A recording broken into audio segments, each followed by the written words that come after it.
Hey crafty people, it's Tasha.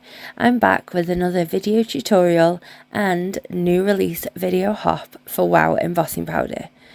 We're going to be giving away our new release to 3 lucky winners, so make sure you stick around to find out how you can enter. Let's start with a quick introduction to our brand new quads. That's right, we're now adding quads to our range of curated collections. We've also got this updated packaging to share too.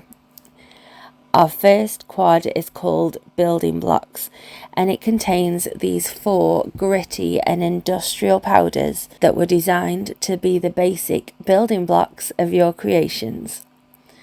The second is Citrus, which is a vibrant burst of colour that's sure to turn up the volume on your mixed media creations. Both quads were inspired by Seth Apter, and they're going to be joining our range of mixed media products. Today I'm going to be recreating this card which I made for the release, but I'm going to change up a few details just to keep it fresh. To start, I have Asphalt, which is from the Building Blocks quad, some blues and teals from Hero Arts' Reactive ink line, this solid red rubber stamp, some washi tape sheets, and some stamps and dies which are also from Hero Arts. We're going to start with the background, and this is the easiest way to create a mixed media style ombre background. So I've got the stamp face up on my glass mat, and I can just ink it up on here. I'm using all 4 of these ink cubes, just adding the colour in strips. I'm not even really overlapping them much at the moment, as that blend is going to come with the next step. You could use any combination of colours. You just need to make sure that you aren't using any which are going to make a muddy brown colour when they blend. So for example, not red to green or purple to orange. Now that I have all my colours on there, it's time to blend them, and I'm using a brayer for this. This is just going to smooth out that ink and blend the transitions between them.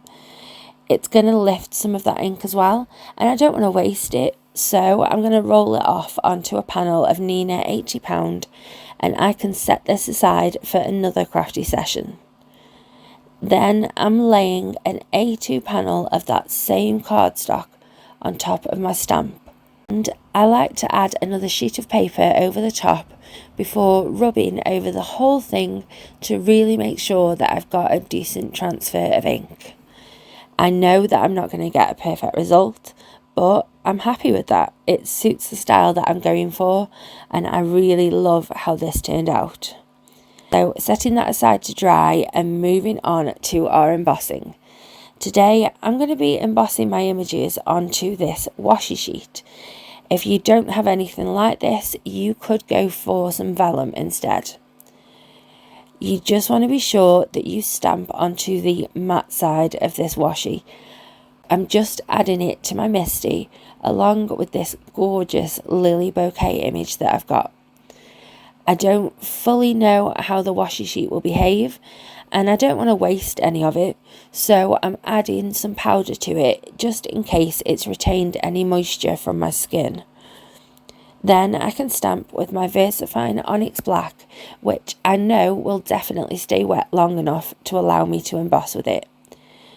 I'm going to be using quite a chunky powder and a really detailed image, so I may not get a perfectly embossed image, but using that black behind it is going to help to hide any possible gaps, and a clear ink just wouldn't be able to do that. I've moved my washi onto a sheet of scrap paper so I can pour my asphalt powder all over. Then heat from below, or at least get the heat going from below to begin with. Then once the powder has started to melt, it's going to be gripping those chunkier bits, so you can then finish heating from above. I'm stamping my sentiments onto Neenah Solar White with the same ink, and I'll emboss them with clear gloss. Now seems like a good time to tell you about the fabulous hop and giveaway that we've got today. You've got chances to win here on YouTube, as well as on both our blog and Instagram, with the full release going to a winner from each platform. All you need to do is make sure you're subscribed to our channel and leave a comment below telling us which quad you are loving the most right now. We have many other talented designers sharing even more inspiration for you too, so you can hop through each one, watching their videos and subscribing and leaving comments for extra chances to win. The links to the other designers and to the other platforms, along with a few terms and conditions, will be in the description box below. Don't forget to check back after the hop is finished to see if you are the lucky winner.